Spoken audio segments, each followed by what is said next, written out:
Hello, hello, hello. Welcome back to Joe Daddy's Garage.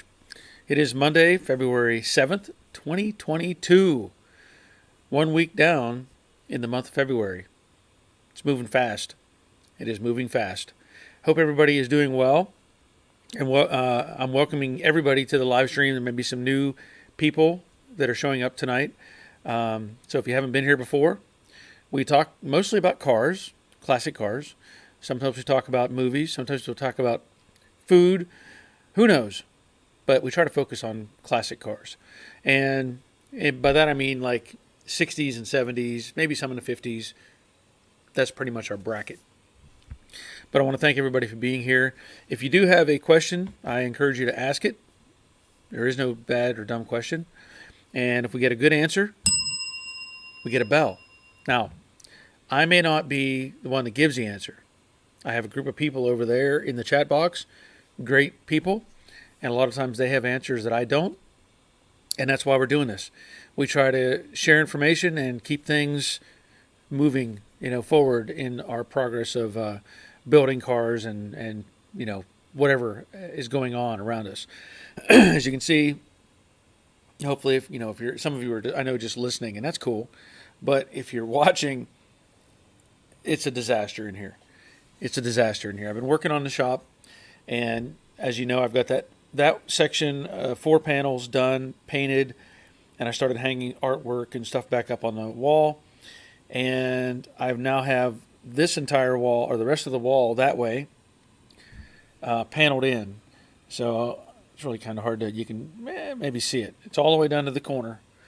So now I have to finish one strip back by the back door. Excuse me. It's only 9 inches. So I got to cut that off and get that in, and then I can paint all of that and get that done. I also blocked off all 3 windows. I was debating on whether I wanted to keep 1 or 2 of the windows. Then I thought, if I decide that I want to open them back up, it's not a problem. It'll be easy to cut the panels out, the openings, and have the window back. So I decided, well, I'll just block it off and block them off. And if I like it, fine. If I don't, well, I can always change things, right? Do it over again. But anyway, let's see who's here tonight. Right off the top, we have Brent Eddy. He must be at least new to the live stream. He says, your videos helped a lot in my 67 Mustang build. I like your attention to detail and thought on each stage. Thank you, Brent. Appreciate that very much. I'm glad the videos are helping you with your project. Ed Cucciarella. Hello all. Glad you're here, Ed. Steve Grimes. Good evening from a spring-like South Central PA. Yeah, I don't know what the temperature is up there. We probably got up around 60 today, but it was, wasn't raining. It's been pretty mild. I checked before I came in. I think the temperature was somewhere around 50 degrees. 47 is what my app says. But it looks like we'll be having a decent trend moving forward, getting up in the low 50s or low 60s, high 50s over the next week or so. So that's a good thing. But yeah, I'm glad you're enjoying the spring-like weather up there. Terry, evening, Barry and all. Please hit the thumbs up and like button. Thank you. Yes. Don't forget to do that. Hit the thumbs up. Hit the like. That all helps let people know that this is an active live stream, and YouTube will kind of help promote it. So we like to get as many people in here as we can. We're currently at 36 viewers, so hopefully there's 36 thumbs up already. 38 now. Okay. Leonard, evening all. How's everyone doing? Glad you're here, Leonard. I got your letter today. Thank you. Appreciate it. Appreciate it. Hindsight 6-7, Roger from next door. Glad you're here. I don't know why I got something in my throat is like got a little bit of something hanging out in there. Troy Justit, good evening, Barry. Or good evening, my friends. Hope all is well. I hope all is well with you, Troy. Crash Rider, good evening from Southern Indiana. The like button is Joe Daddy's friend, so please hit the button to show him you're his friend too. Thank you, Crash Rider. And we had 40 viewers. Now we're back to 38. Brian, good afternoon to all. I've started assembly on my small block for the Fairlane. Was happy to see a low mile numbers matching block when I got it back from the machine shop. Awesome. That's a good thing. Hope all that goes smooth. Nandu, good evening, everyone. Well, you got multiple pictures in your thumbnail, I see. Okay, glad you're here. Robert, evening all. Snow and ice almost all gone except for a few hidden spots and back to 70 tomorrow. Well, then it should be gone by tomorrow, that's for sure. Troy, I hear if you hit the button, Joe Daddy will giggle like the Pillsbury Doughboy. Hit the like button. It's possible. I don't know if I could do that laugh, but I don't know who hit the button. That's the hard part. So otherwise I could just be giggling for no purpose. But that's justifiable, I guess. I don't know. How does he do that? Is it? I don't even know. Jerry from the Money Pit in Tennessee, glad you were here. Dave Conville checking in. There's my Dave Bell. Good evening, all. Glad you're here. Ray Buckman. Good afternoon, Barry and all. Glad you're here, Ray. Jerry, fresh back from a runner-up in class World of Wheels show. Well, that's it's just that close. Just that close. What do you have to do to get over the hump? What do you have to do to get over the hump? I mean, runner-up is good, but we all want that first place award or trophy or whatever. We all want that. So what do you have to do to get over the hump? Congrats for runner-up, though. I mean, seriously. I'll give you a little bell for that. Ray Buckman, sweet Jerry, yep. Clark Clifford, here, present. Isn't it present? Tommy D, where is your Mustang that's usually behind you? It is actually next door. Last week I was working on painting the bumper cover for that Toyota Avalon. The temperature, I had like a couple day window of decent temperatures. And unfortunately the Mustang, which was in here, was actually in the back booth. That's where it had been sitting. But that's where I paint stuff. So I had to get it outside so that I could paint the bumper cover. Well, in the middle of trying to get that going, I ran into problems with the paint process, and it was wanting to rain. My goal was to get the thing done and get the car back in the garage and not have to worry about it. But thankfully, hindsight 6/7 next door, I asked him, I said, do you have an open bay? And he in his shop, and he did. And I said, okay. He let me take the Mustang over there and put it in there temporarily. So now that I have the paint done, and as long as the grass, the ground is all dried up, I can bring the Mustang back over and put it back in the booth. And of course, I would not have it in here anyway because of all the renovation that I'm doing. I'm, cutting pieces of wood and paneling and throwing paint around on the walls, so I wouldn't have it in here in this space anyway. But good question. It's still around for now. With the price of cars, I mean, I feel like I already said I'm probably going to have to sell that car. And with the way people are paying for these things, I should do okay on it. Steven, howdy again. Glad you're here. Glad you were here. POV Adventure. Any recommendation about how to find a reputable shop to work on a classic muscle car? That is a very tough question.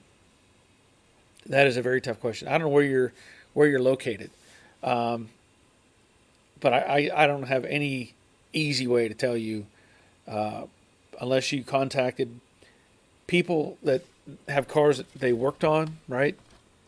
If there was a shop near you and you said, give me some numbers of people who work, of cars you've done work to, and let me talk to them and see what they say. Because their opinion matters more so than what the shop says. So that's about the only thing I can tell you as far as that goes. Because I don't know. I don't have a great answer for you. Sorry. Ray Buckman, it was a beautiful day in Colorado. 50 degrees and sunny. Supposed to be 50s all week. That's pretty warm for Colorado, though, isn't it? Troy, did you sell the Honda? Not yet. I'm been focusing on this stuff, trying to get this space done so I can get everything back in place. The weather is, as it's improving, then I can look to taking my panels off the front door, my insulating blankets that I have up there, so that I can open the door and get in and out and stuff like that. So I didn't sell it yet, but I will be selling it soon.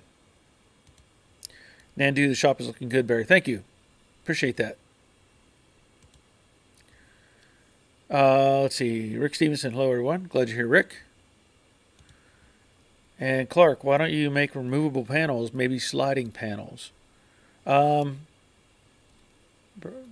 Removable for... I'm not sure what you're asking. Removable or sliding panels. I'm not sure what that means. Elaborate. Mike Wencho, Mike from Cleveland, Ohio. Great show. Glad you're here, Mike. Appreciate that.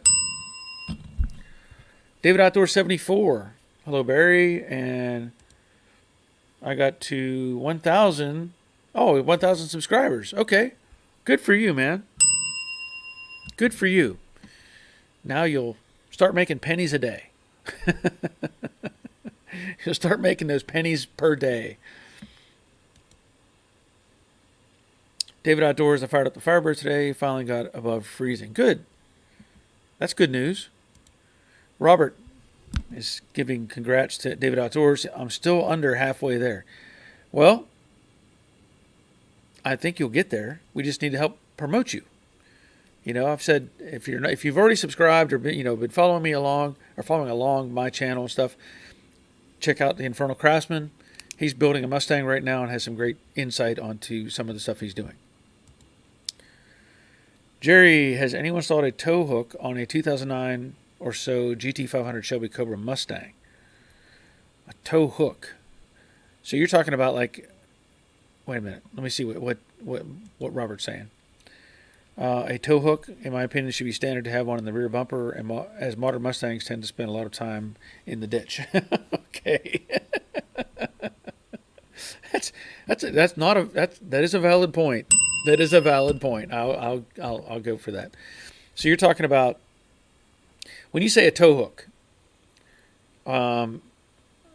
what are you really implying? Like a place to tow it from, or a mount point to pull, like if you're putting it into a trailer or something like that, or wanting a tie-down location. So I'm not sure exactly which way you're going with that, because if you do a hook where you're going to tie it down somewhere, then obviously you can come off the frame rail and just kind of go straight down. But if you're looking at a tow hook itself, as an example, I know my son has Hyundai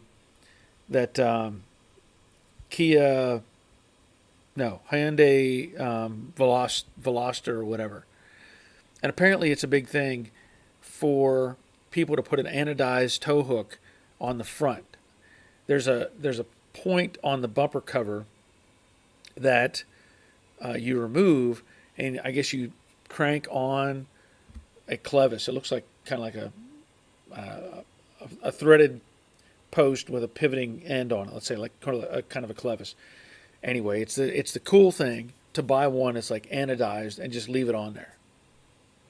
So I don't know if the Mustangs are equipped in a similar way or not, but that may be an option if you had I don't know if it was a place that was cut out, or if it was inside of the opening of the front end, you could create a mount point for something like that. Just a thought. Shane, hello all. Glad you're here. Hooked on Classics. Hi, Barry. How you doing? I think I'm doing okay. I got a lot on my mind. A lot on my mind. I shared information today on my Patreon about some stuff that's going on. Family stuff, junkyard stuff. It's complicated. So I have a lot on my mind, but otherwise, I think I'm healthy. Just mentally kind of drained on some stuff. Mike Wenshow, shop's looking cold. Oh no, it's actually pretty warm. It's pretty warm in here. Yeah, it is pretty warm. Bob Knoll, hello there. How are you tonight? I'm a little bit late, but I'm here. Hello everyone. Hit the thumbs up if you please. Yes, thank you, Bob. Oh, Clark says the windows. Oh, yeah, yeah, yeah. Okay.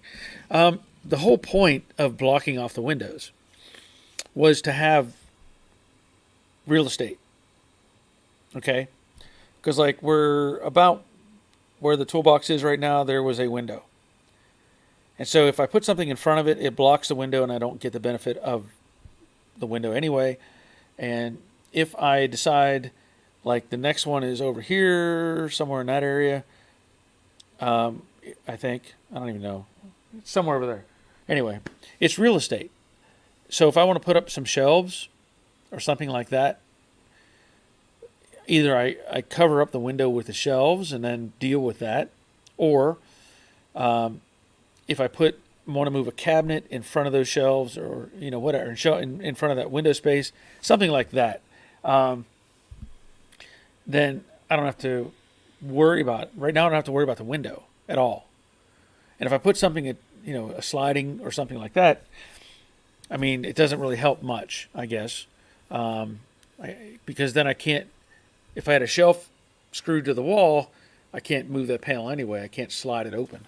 So I decided I'll just cover them up. And if I decide later on that I want those back, I can just cut out the hole and they're back. I put insulation in there. I blocked them off on the outside with cardboard over the glass, insulation, and the paneling, of course. And it also eliminates the cold air exchange from the windows. So that's going to help with all of heat and cooling of the space. I still have these three windows on this side. And the only thing that was really holding me up on it was the having like maybe cross flow of air. So if I decided to have one window open on that side and a window open on this side, that it would help cross flow. But it really isn't that critical. Terry Keithley, Barry, that thing just won't leave, will it? Nope. Nope, it's still here. It's still here. Yeah, still here, unfortunately. Jerry, you need to winch the car into the trailer. Okay. The other idea that I was thinking of, Jerry, if your trailer doesn't, I'm assuming it doesn't have a side door that corresponds to the car door. I have seen people put a door on the side of the trailer, or make a door on the side of the trailer that they could have open, that you could drive the car on and then open your car door and get out, shut the car door, and then shut the outside door. Just a thought. But that whole thing with like I said, my son has those that Hyundai Veloster or whatever it is. And I guess this is a common thing for a lot of cars like that they sell that screw-on clevis. So really, if you just had a post that was, it would stick into the opening or something. I don't know what's visible on the front of your car, but you could maybe have that post there and just thread that clevis on and pull it pull the car in, and then take that off. If I wouldn't use it as a tie down, but you could use it that way. Lightning Rod, good evening, Barry. A bit late, just got back from a Puffy Rain concert. It had pork and sauerkraut for supper. Do I get a bell? Sure you do. Puffy Rain concert. Yes. Hooked on Classics. Just subbed to Robert. Awesome. Good deal. And Robert is talking to Jerry, the Money Pit, looking at picks. I might look at putting one on the engine cross member. Good point to pull from, as long as it doesn't interfere with the front spoiler. Yeah, that is true. I mean, it's tough to find a good, mount point that's not going to affect the nose piece and stuff like that. Shane, I subscribed to Robert's site when he did the door skins, and it feels great. Keep filming, Craftsman. There you go. Steve, oh, wait, where do we go? Steve, no, I lost him. Steve, okay. Steve, hey, Barry, garage looking good. I sent you my garage to compare. Oh, I don't know if I want to see your garage.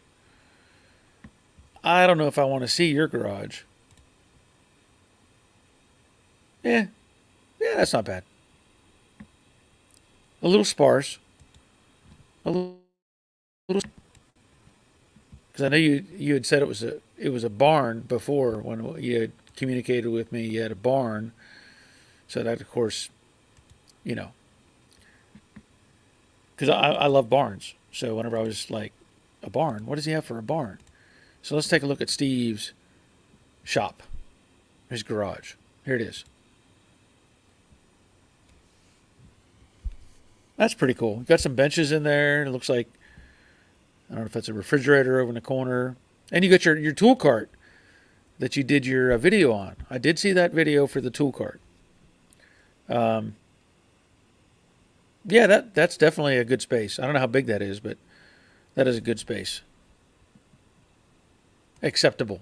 I like it. Thank you, Steve. Let's see. Lawrence T. McGillicuddy. Will my 7 1/4 inch rear end work with the new 302 engine I'm putting in my 66 Mustang coupe?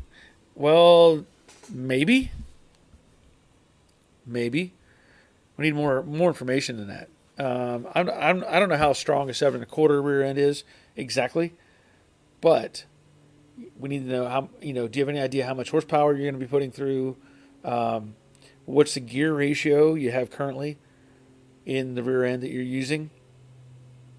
That's going to affect it too. Uh, so there's some variables in there, and it also depends how you drive it. Honestly, automatic, 4 speed. What's the goal? What's the intent?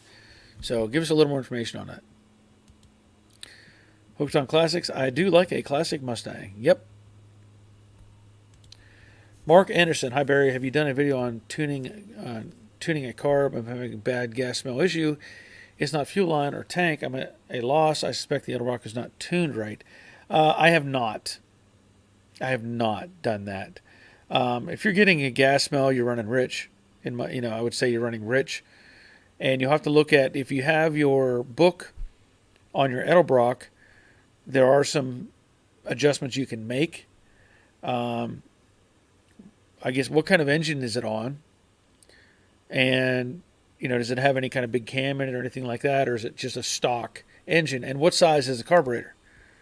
Because you can overcarb an engine pretty quick. Um, People they think, oh, I'll put this big 750 or whatever on there and it'll run faster. Not necessarily. You can have too much carburetor and dumping too much fuel into the system. Good question though. Jerry says I have side door, but my car door has a clearance of 10.5 inches, and the side door has a clearance of 12 inches.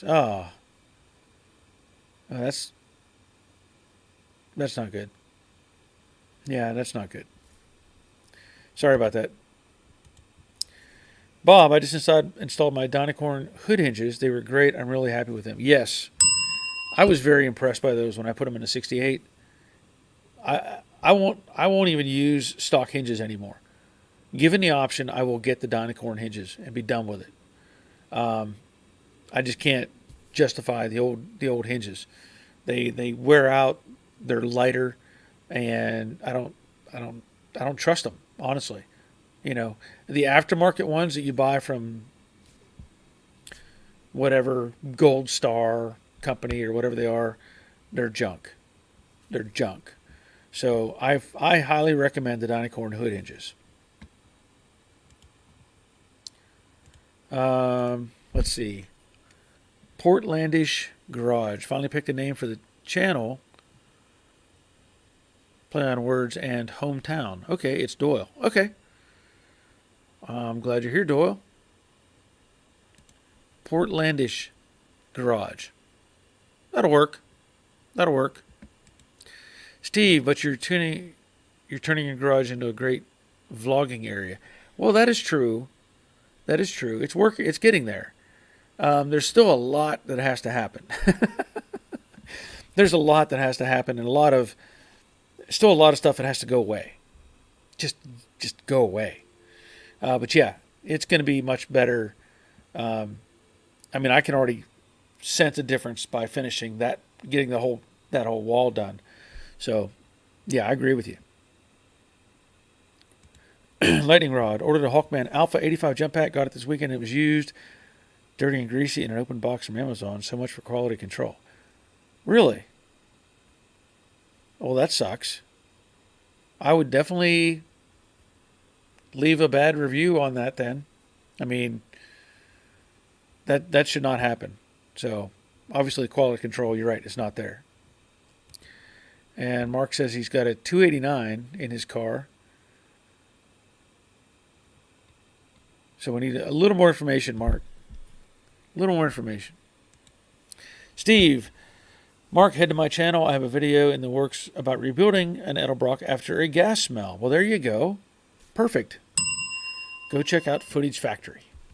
See what he can offer you. Shane, your thoughts on the Monte Carlo bar under the hood? Worth it on an early Stang? I mean, it has a purpose. Really, I think the intent is to try to keep the shock towers from flexing, right? In theory, that's what the bar does. But I don't know if there's a real benefit to it other than if you were to out like doing road course stuff in it, really putting torque on the chassis and forcing it to lean back and forth on stuff. A lot of people will put them in because it looks cool. Is it worth it? Probably debatable. I can't see where, like I said, unless you're really out driving the thing, I don't see much benefit from it, to be honest. Picture this. These cars are over 50 years old. Everything built since 67. What year is this? 69. They're all over 50 years old. And most of them seem to do pretty well without that add-on all these years. So I wouldn't buy one. At least not for a stock basic car that I'm not doing anything but driving around. So just my opinion. Good question though.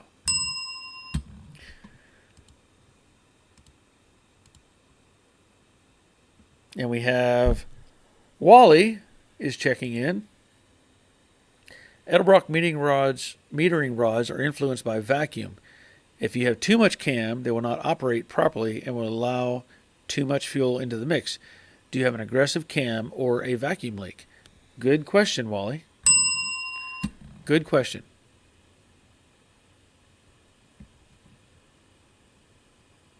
And good answer, technically, but a good question on the end there. Andrew Kemp, I am finally learning stick. Any tips for daily driving? Well, what are you driving? What kind of vehicle? Let's start with that. What kind of, is it a truck? Is it a car? Is it a Honda? Give us some parameters as to what you're driving and whether or not, where do you live? Like, do you live in an area with lots of hills, or is it relatively flat? There's quite a few variables in there. When I learned to drive, the first car that I drove on was a stick shift, was a Pinto wagon. Yeah, like a 74 or 5 Pinto wagon, 4-cylinder, 4-speed. And my first real training on that car, I think it was my brother-in-law took me out. I was 13, by the way. I started driving when I was 13. We went out to the farm down the road from us, and on a paved road, and there's a hill. You swear feels like it's like this, but it's a pretty steep hill. And he made me pull up on that hill and practice feathering the gas and feeling the clutch catch over and over until I just felt the process happen. So some people will do. They'll drive a manual car and just let gravity slow them down, let's say, as an example, or use the brakes. Like, they won't downshift very often because they want to save the clutch, not wear out the clutch. In their mind, it's wearing out the clutch. I've seen people drive where they'll kick it neutral, come into a red light, and just ride the brake, like an automatic car, and then reset the first gear and pull away. And I guess technically there's nothing wrong with that. You just you can replace your brakes, but yeah, ideally you want to kind of use the engine to slow down the car. So there's lots of variables to that. So hopefully it gives you some information. Rick, Monte Carlo bar is supposed to prevent people from stealing your engine. uh, I think if they get to that point, I don't think that Monte Carlo bar is going to stop them. Okay, so Mark's going to check out Steve's channel. Walther22, hey Barry, can your reviewers give their opinion on replacing my factory floor shift 3-speed manual with a 4-speed 1971 Mach 1 351 Cleveland? Tremec is the question. I hope somebody has some good input for you, but I would say if you're leaning towards the Tremec, why not? Or are you leaning towards maybe the Tremec 5-speed? If that's an option, do it. Do it. I would rather have the 5-speed myself. Having that overdrive gear helps you with a little bit of fuel mileage. A little, not much. But I would rather have the 5-speed if that's an option. But we'll see if anybody else has any input. Steve is asking, what do you think about the El Camino bar? I've been there once, but I didn't like the drinks they offered.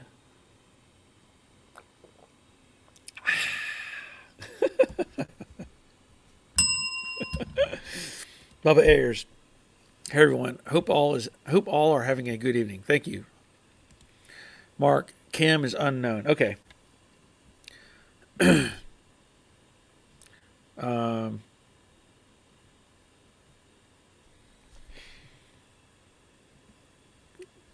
not sure.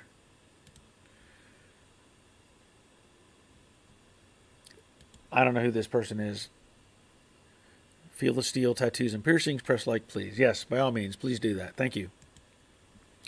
Walther, don't ride the clutch when driving a stick.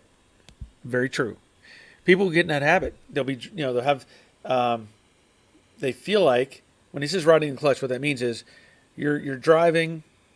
Let's say you're in 4th gear, going down the highway, and you want to have people will rest their left foot on the clutch pedal, thinking that if something happens, I need to downshift quick or, whatever. The reality is if you're putting any pressure on that pedal, that translates to a lack of pressure on the clutch, in a sense. You can wear out the clutch just by gently putting pressure on that pedal, thinking that you're prepping to do a evasive maneuver, but get that foot off of the pedal. It should only be on there whenever you're shifting and off to the side. Good answer, Walther. 22, by the way. Andrew Kemp is a modern car, Mazda 6, but I'm learning so I can manual swap my truck. I am in Metro Atlanta. Oh, Metro Atlanta, yay! Yay, that's fun. That's a fun place to drive a stick shift. I got you. Basically what we were saying before, don't ride the clutch. Practice pulling away, get to some remote area and practice pulling up, going up hills, stuff like that. But yeah, that's probably the best advice is to practice doing the driving. Steve, tips for daily driving a stick. Drive it every day so it becomes second nature. We could give you advice, but there's nothing like muscle memory. See? Good answer, Steve. Go have a drink at the El Camino bar. On me. PLS 93. Hello all. Need to install the outer side louvers on my 65 fastback. Should I use strip caulking to seal them up? You're talking about where the bolts go through the holes? You can. It's not going to hurt. I look at it like this. Perspective. How often are you going to be driving this thing in the rain or hosing it down or anything like that? Probably not very much, I would say.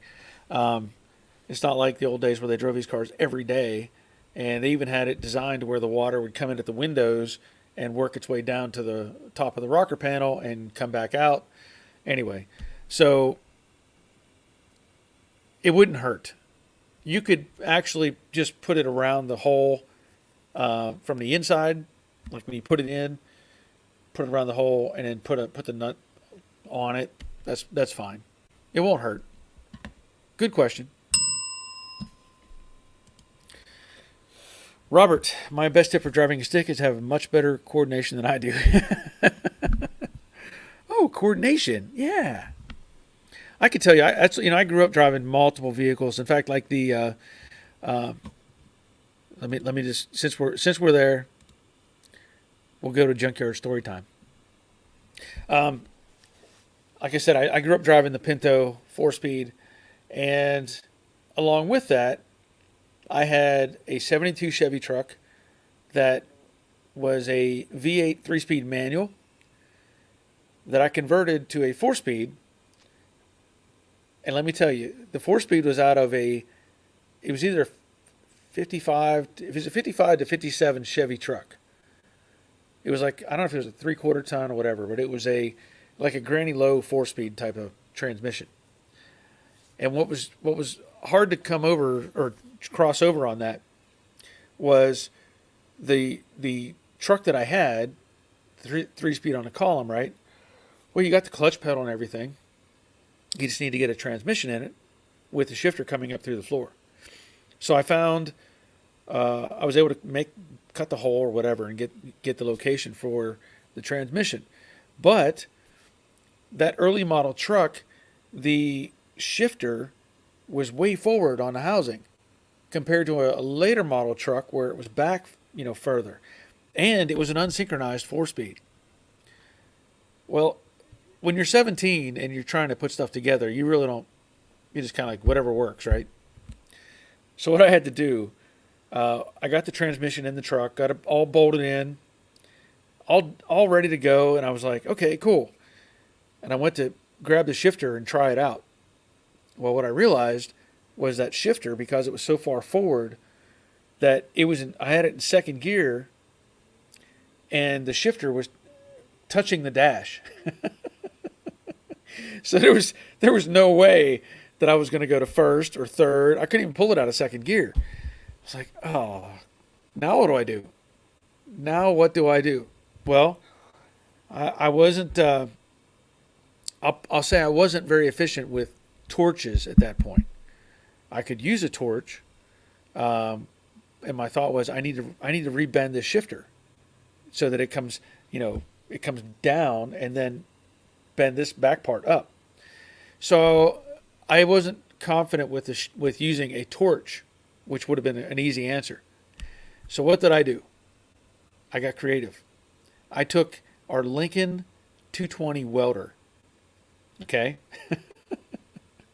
This is a bit on the redneck side, and I don't know why. My Wi-Fi, I'm getting my Wi-Fi signal now. So I hope everything is still working. I haven't had that pop up in quite a while. But I ended up taking hold on, let me turn the Wi-Fi off on my phone just to make sure that I have that out of the way. Okay. I took some welding rod and I got up like 6 inches off the shifter, and I took a welding rod and I welded to the shifter until I got it hot enough that I could bend it down. And then I let it cool, and I came back to the next point that I needed, and I put some weld on there and got it hot enough until I could bend it up. And so basically I had a shifter that came up and back and up. And I mean, it worked. It worked. I was able to do what I wanted to do and drive the truck. But just kind of one of those things. And later on, of course, I drove multiple vehicles that had stick shift. We had a tilt bed truck, it was basically a 63 or 4 Chevy with a 4-speed transmission, granny low 4-speed that we would tow cars with. And I used to drive that truck hauling cars in the Pennsylvania mountains. I would haul 2 cars on it, one on the truck and one on the tow hook or on the tow bar up those mountains. And I was doing this when I was like 16 and 17 years old by myself, and just barely moving going up these hills with this old truck. So anyway, let me pull that down. I just thought about that shifter thing whenever we were talking about this. Hooked on classics. I'm using a twin Weber carburetor auto choke on my Pinto engine. After rebuilding it, it takes ages to get warm, running rough, tempted to go back to manual choke. Okay. Yeah. I mean, you with a manual choke, it takes all the guesswork out of it, in a sense. I mean, it's like, is it ready? Nope. Okay. So I've not dealt with that on that particular vehicle. Shane, I'm going to put both torque boxes on Eileen. So I was asking about the Monte Carlo for extra support, but I don't see the need. Yeah, I don't either. I mean, to me, it's more of a cosmetic thing. It may have mattered. The ones you buy, the one I've held them in my hands, and it's like feels like conduit. I mean, it's not like some heavy pipe.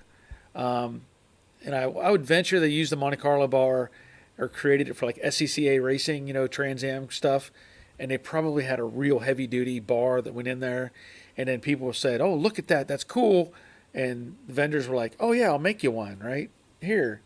Look how pretty. Put some chrome on it." So I think that's all in how that got started anyway.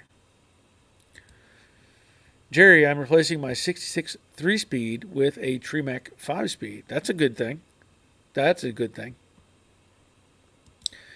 Wally, no problem, Mark. I will assume a standard duration, so vacuum should be normal. I suggest visit Footage Factory, maybe buy a vacuum gauge to check.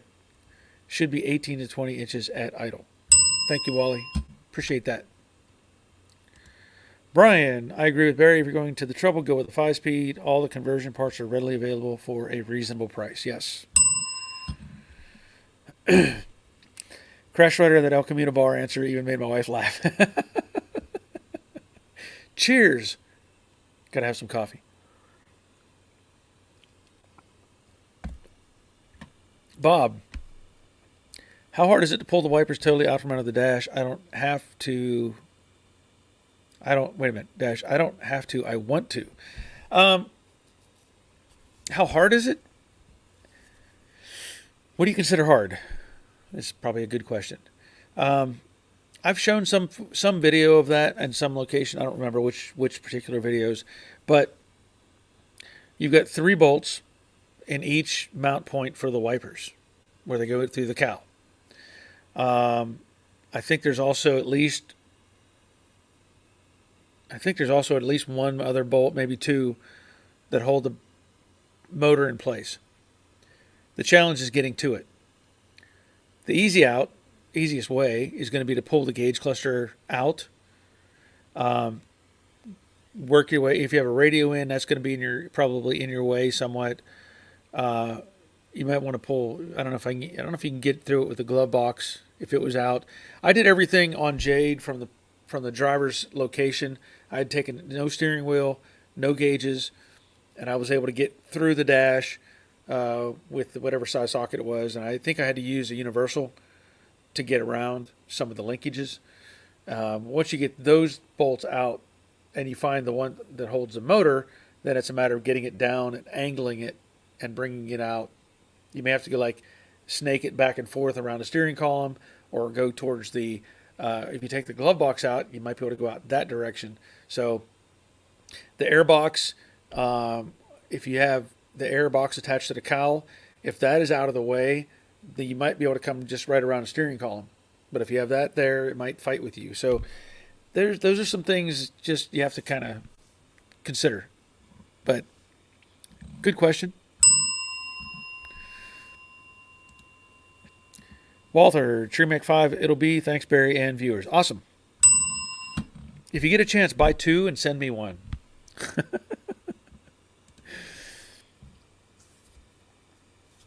Footage Factory, I ride the clutch not because I'm resting, but because I'm shifting so much I forget it's there. Well, hopefully it doesn't affect your performance of your clutch. But yeah, I think it easily becomes a bad habit.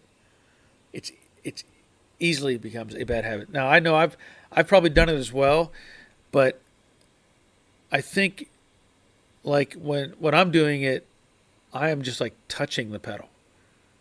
Like literally, I can just sense that my shoe is making contact with the pedal. That's it. Rick, TKX 5-speed recently released its released it smaller physically than TKO 5-speed and makes for an easier install. Oh, really? That's good information. So Tremec released a new TKX 5-speed, and it's smaller than the TKO. That's going to be worth looking into. Good. Thank you for that, Rick. Portland's Garage. Doyle. My advice is use the Stairmaster for Atlanta driving, especially the left calf muscle. Yeah. Atlanta is. Yeah, I avoid Atlanta every chance I get, but sometimes I just really have to go through it. Rick, I enjoy Junkyard Story Time. Yeah. Well, as they come to me, I remember things, and it's like, oh yeah, I should talk about that. Clark, stick advice: make sure that your parking brake works. That's good advice. Or is what a lot of people say is emergency brake. In that case, with a stick, it very well may be an emergency brake. But yeah, make sure your parking brake works.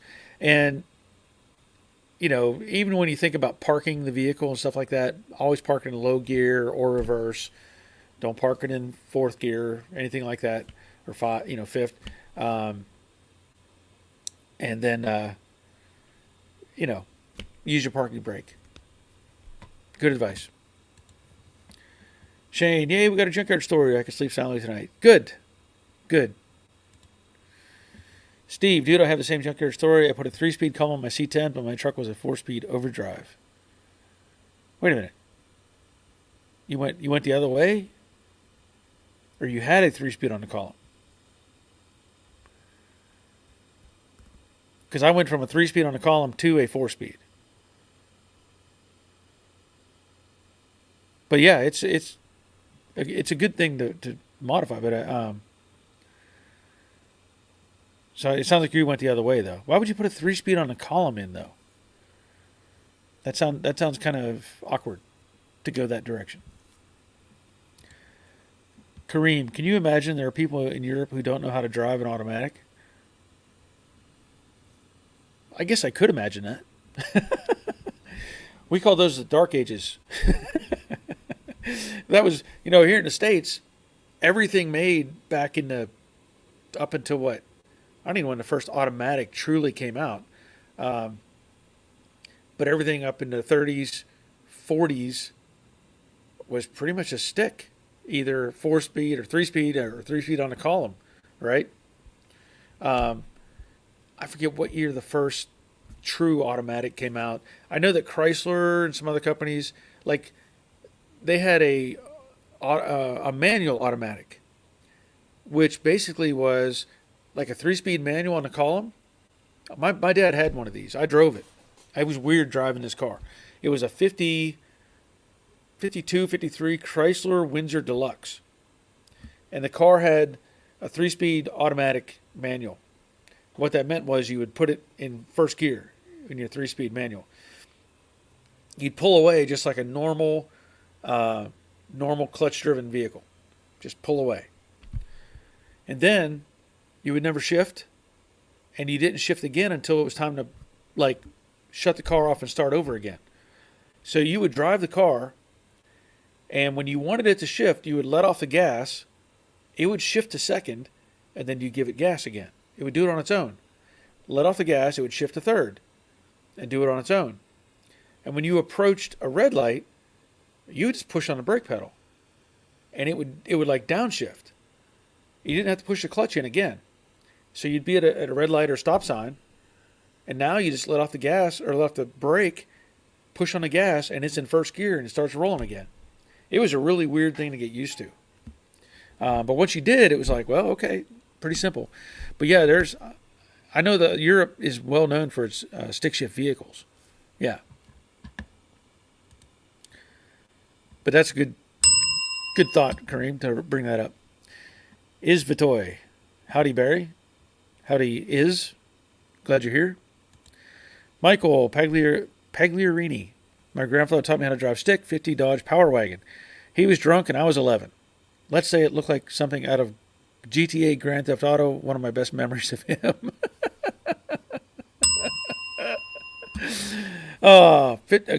With a 50 Dodge Power Wagon, and that thing, you were probably topped out. If you got it into the fourth gear or whatever, it was probably topped out at 45 miles an hour, and you thought you were flying. Those things were not fast. Steve, I actually have a Monte Carlo bar on my Skyline. It's OEM. Well, see, that's a different vehicle though. So yeah, but I could see it for that car. Yes. Steve, oh geez, I pulled the wiper out of my 65 Stang. I have no clue how I'm going to get them back in. Yeah, they're not fun. They are not fun. Robert, my wiper motor and linkages were the last item I removed from the car. That makes it a lot easier. If you pull everything out of the interior, all the wiring, get all that stuff out, then you just have the wiper motor and linkage to deal with. It's pretty easy at that point. And he says they will be the first going back in. Yep. Good call on that.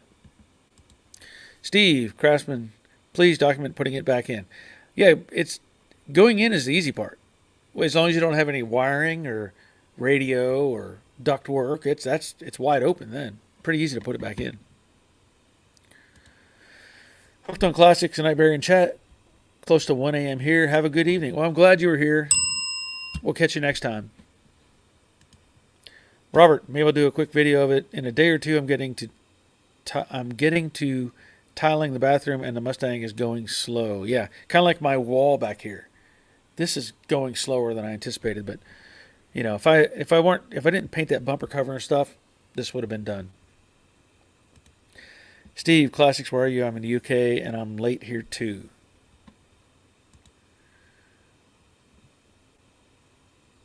Bob, there's nothing in Venus. Oh, in Venus at all. I got my gauges under the dash, the cluster, the radio, the glove box, the heater core box, everything is gone. There's nothing under there. Okay, then you got no problem. None at all. Take out those 6 bolts that hold the spindles, let's say. Take out those 6 bolts, and if there's any bolt, there should be. I think there's one more bolt that mounts the motor, the plate, whatever. There's nothing to it. Easy peasy at that point. Just put sealant when you put them back in. Put some sealant around the, let's say, spindles, just because it goes through the cowl. Okay, so Classic is talking to Steve. Head to my channel. Yep. Mason. Hey there, Joe Daddy's Garage. What's with the wood panels behind you on the back wall? I'm finishing it out. You know, I had all that. It's all exposed wood. I put insulation up, and I'm finishing off the whole wall. It'll all be painted, and then everything is going to get reorganized and hopefully more efficient and work better. Okay, so Hooked on Classic sub to Steve. Leonard, Rambler had the same thing. Yeah, I think several vehicles had that. I know that, I think it was Studebaker had the hill holder clutch. I think is what they called it. So if you were approaching up on a hill and you had to stop, you would push the clutch in, and it would actually activate the brake somehow, so you could come off of the brake pedal and sit there and be ready with the gas. You didn't have to like shuffle your feet to get the thing moving. So I know they had a hill holder clutch. But yeah, thank you, Leonard. Steve, you are the man. Leave a comment so I can BS with you. Okay, talking to Classics. Scott. Hey, Barry. New TKX costs under $3,000 and handles 600 horsepower and high rev shifts of something like 7,000 RPMs. That's pretty impressive, really. That's pretty impressive. If anybody wants to, send me one of those, and I'll make a video putting it in the car. That would be awesome. James, what do you think of the 73 to 80 round eye Chevy pickups? I've got a nice rust-free original 77 K10 long bed, fresh from out west, retired ranch truck. I love those trucks. I mean, my go-to Chevy truck is probably going to be always a 72, just because I like the looks of it. And I've had many of those trucks, let's put it that way. But the 73 to 80, Those are very, very popular right now, the square bodies.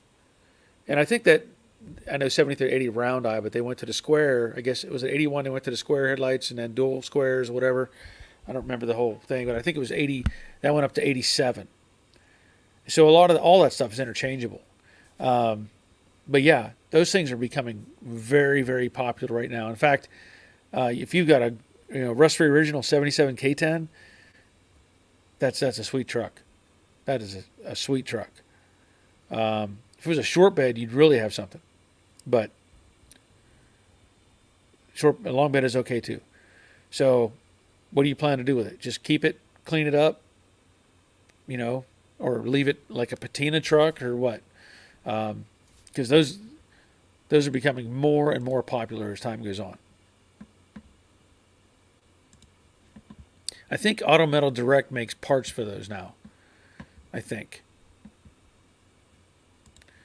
Let's see, Robert. When I was talking to the taxi drivers in Greece, they're switching to autos because the drivers have bad left knees from using the clutch all the time. That's not surprising.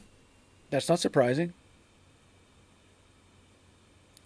Who's on Classics talking to Steve? Says he's asking if he has bikes. So you guys need to get together. Bob, no, thank you very much. Appreciate that. I'll be looking for some of your videos. Okay, good. Steve Exelbear, I'll make a trade with you. You help me with some body work on the 68. I have a B&B here for you for free. That would be awesome. That would be awesome. That would I mean, yeah, that would be awesome. I'd have to convince my wife to make the trip, but that would be awesome. I would probably take you up on that, honestly, but you'd have to feed me and my wife too.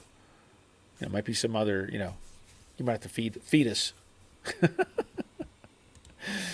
Mason wanted to ask you also, Joe Days Garage, what year was your Galaxy you had? Also, was a convertible hardtop? Oh, the Galaxy I drove in high school was a 62 Galaxy 500 two-door hardtop. Black with black interior. Yep. Robert saying, if Barry doesn't take you up on it, I will. I just need a list on a flight. Stephen Yurko. Found you while researching bodywork. Never done it. I'm doing a nut and bolt resto on a 78 K10 step side. 600 horse LS swap. Almost done with everything but bodywork. I haven't started. No motivation. That sounds like a good project though. 78 K10 step side. I'm assuming short bed. Well, that sounds awesome. Almost done with everything but bodywork. So are you? I don't know what needs done as far as bodywork, but have you looked into new parts or what you may need for new parts? Because I think, again, Auto Metal Direct, I think, is your go-to on those parts. They've been promoting that stuff pretty heavy. So have a look at them if you get a chance.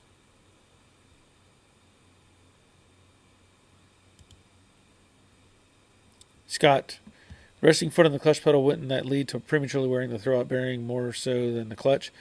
Well, yeah, I guess, yeah, technically it probably would. It's gonna cause problems either way. But yeah, I guess technically the throwout bearing would probably absorb most of that over its life. So yeah, good point. But it's also, I mean, it can affect the clutch disc itself. Steve, bro, got to FaceTime me so I know I'm not being catfished. Are you talking about? Who are you talking about, Steve? I know what you're talking about, Steve. Lightning Rod, my favorite Chevy truck is a 70. My dad bought one new, and I was along when he picked it up. C20 custom camper. Ooh, that's a good truck. That's a good truck.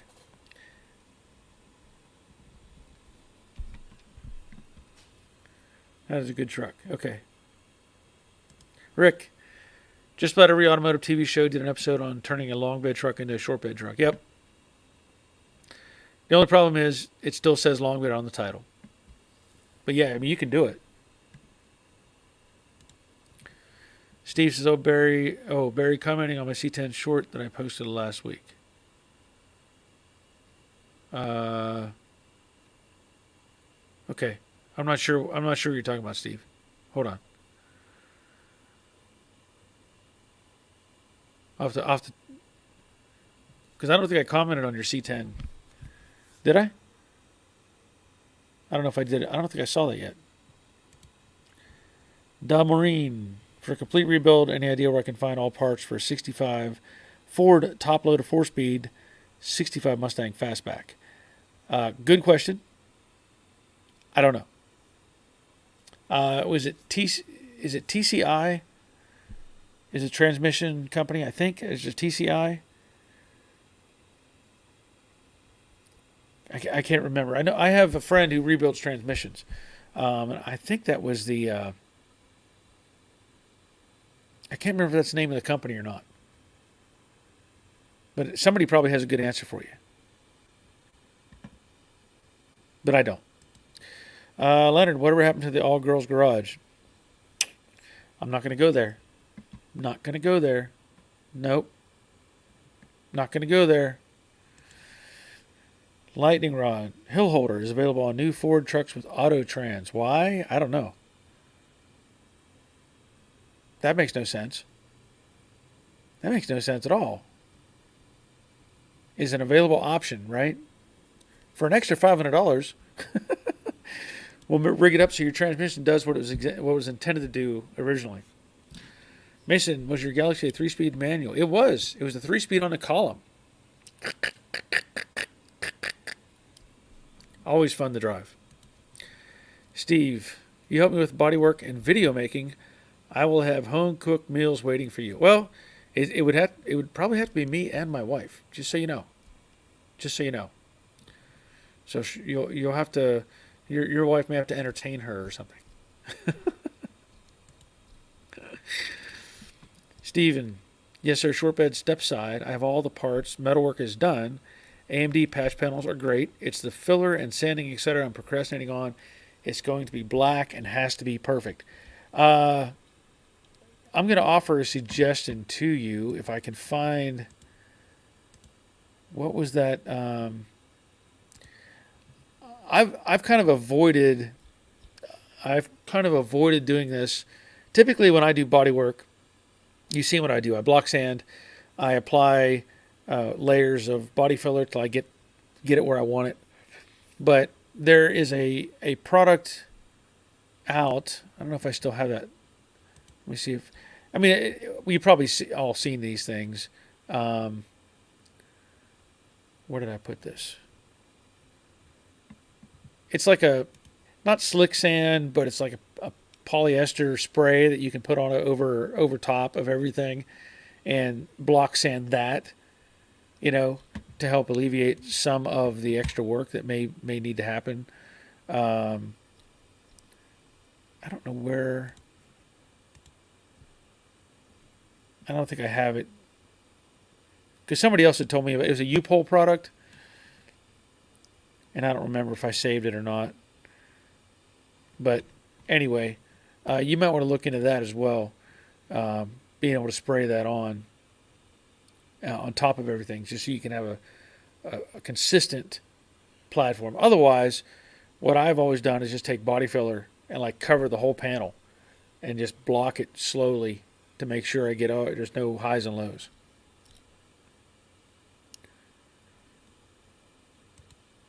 Jeff, awesome, man. Thank you. I appreciate that. That's very, very appreciated. That's about all I can say. Thank you.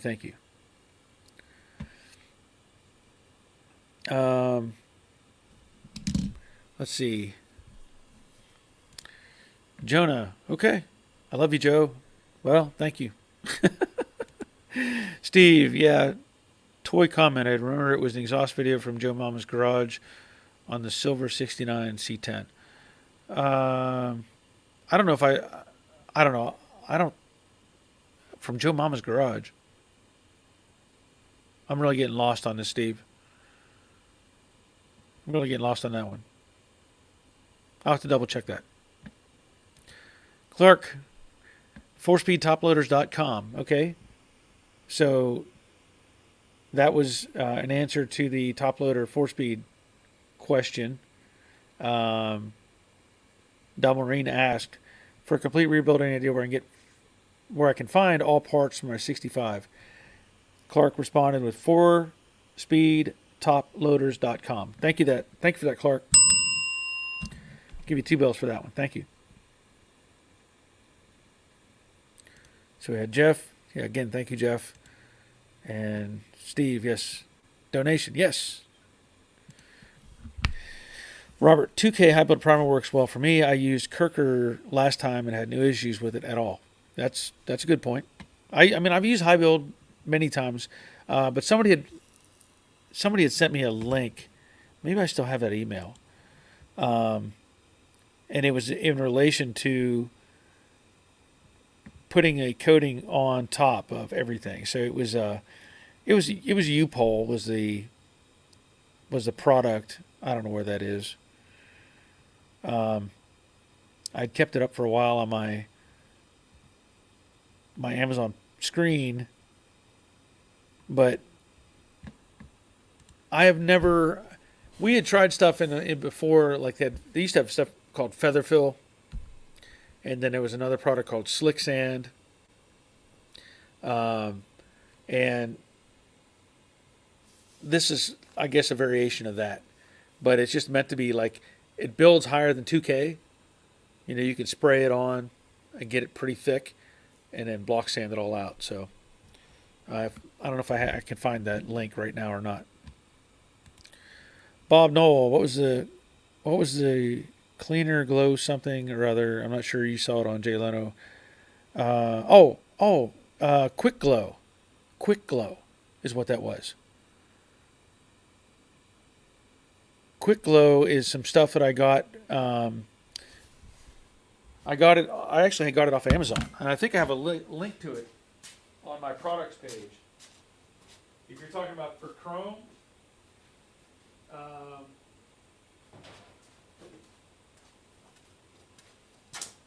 it was this stuff right here. Quick Glow. So I think that's what you're asking, right? I think I have a link to it on my Amazon page. This stuff works wonders on Chrome. I agree. This stuff works great. Lightning rod. I had a 6.3 Galaxy 289 automatic, great in the snow, heavy and not much power. Yeah, I could see that. Steve Barry, I think you should put a whiteboard in the background and write down the guys' names, thanking them for donating. That's not a bad idea, Steve. I actually have a whiteboard in here, but it's kind of like covered up in stuff right now. Great idea, though.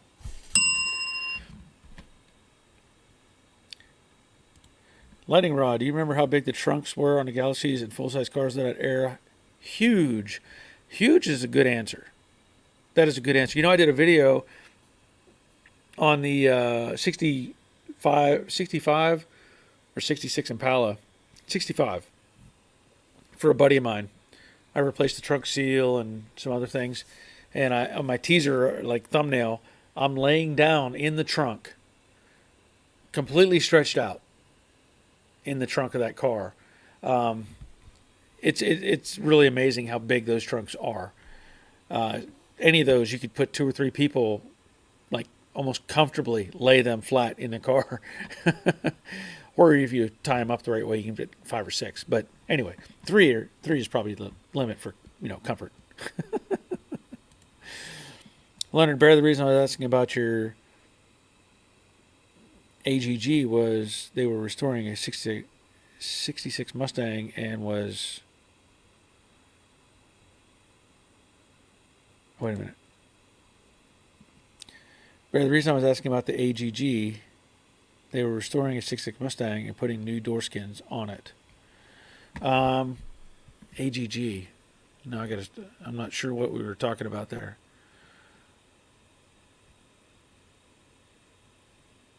There's no easy way for me to just go click and go right back to a conversation. So I'm not sure what...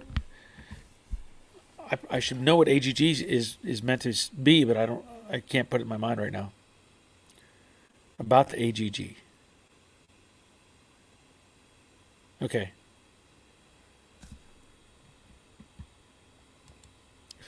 Robert, that's before the Mafia started buying Suburbans. Yeah. Scott, I'm going to be putting a TKX in my 81 Trans Am. No need to modify the tunnel like you would if you put in a TKO 6-speed, and a T5 won't handle the power of the LS engine unless you baby it. Okay. Oh, yeah. I'm sorry, Leonard is talking about All Girls Garage. Yeah. Yeah, I don't. I guess I don't know what happened to them. Honestly, I've probably never watched their stuff to know what they're doing. Um, so I don't know if it's I really don't know whether they exist or not. But yeah, Scott, that's good information right there. Lightning rod. Think anyone hid in the big trunk sneaking in the driving movies back in the 60s? Heck, 60s, 70s, 80s? Oh, yeah. Oh, yeah. Rick, the 66 Mustang All Girls Garage worked on. They only did interior work. They did not do any body work or not do body work. It was a couple years ago. Okay. Yeah, I don't I can honestly say I've never watched their channel, so I don't even know. Crash Rider, back in the day, we could easily get 4 people in the trunk when going to the drive-in. Yeah.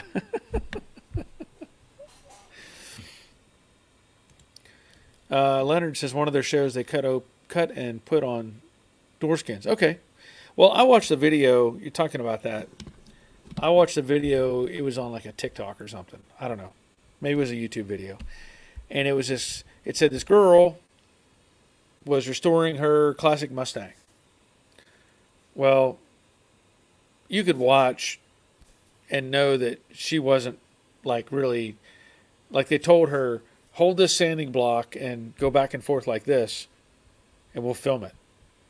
You know, I don't know if that's what they were doing on All Girls Garage or not. I have no idea. I'm not. I don't know. I'm hoping they were actually doing the work. I don't know. But in this video I saw, this girl was just like, I'm sanding on the car. Now I'm gonna paint it. Like, didn't somebody masked it off? And somebody was in a paint suit, and they were, like, this is her actually painting it and all this stuff. And then here, put this trim on, and she's like turning a screwdriver, and it was all staged by the looks of it. She may have actually done something, but it looked like it was all staged. So I don't know what the parameters for that show or All Girls Garage. I don't know. Like I said, I've never looked at it, so I really don't have an answer for that. Is my 66 Mustang has an older Borg Warner 5-speed in it. Not sure what all the differences are or what mine is exactly. Any ideas, anyone? Uh, I don't know what I can't say specifically what the differences are, other than the modern transmissions are lighter, aluminum cases. Your Borg Warner may be a steel case or cast iron. I don't know. So it could be just a weight difference for the most part.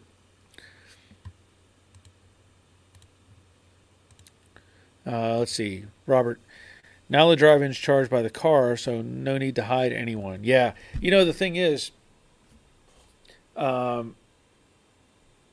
funny you mention that because I've mentioned this before. Atlanta Motor Speedway is literally down the road from me. Close enough that I can hear the cars when they're racing. And we used to go down there to the racetrack. And at that time, you could, if you drove a vehicle, how was it? I think it was, they charged storage or parking $10 per vehicle. So if you had 12 guys packed into a Suburban, they only made $10.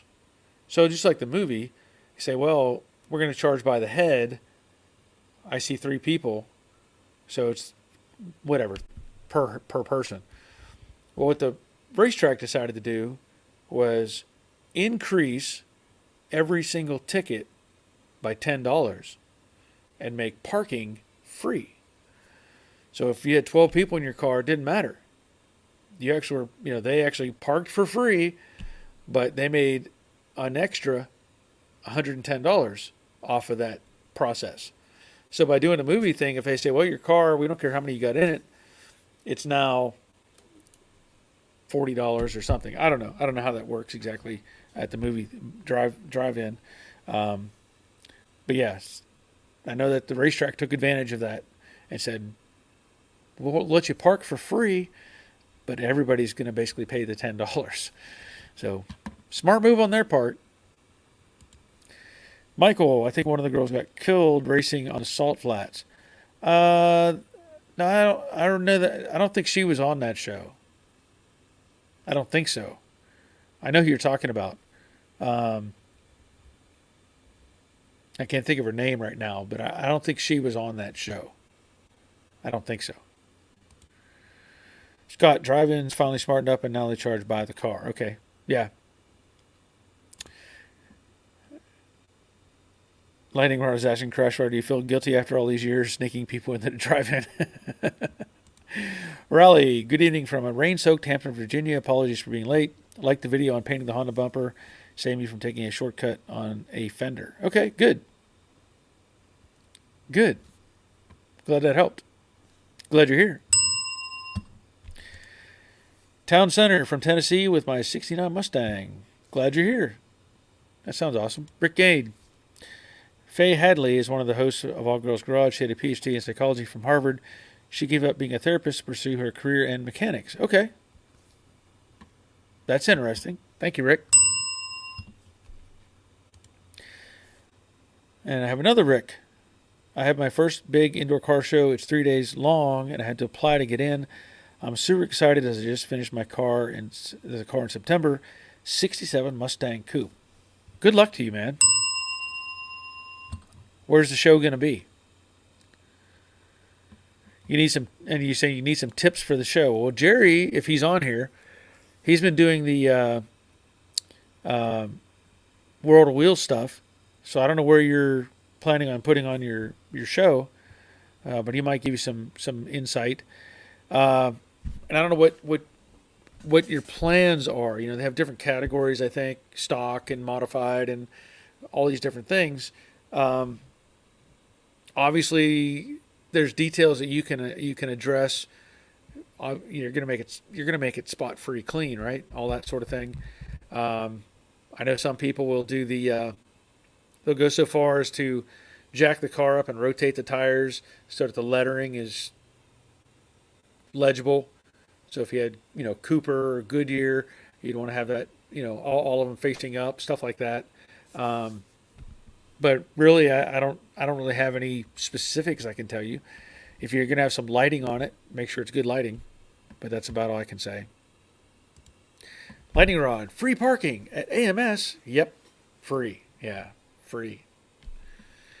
And not that I don't go to any more NASCAR stuff anyway, so I'm just not going to do it. No guilt, made up by purchasing drinks and food from the concession stand rather than bringing our own. See, there you go. That's where they really get you. That's where any movie really gets you, any movie theater.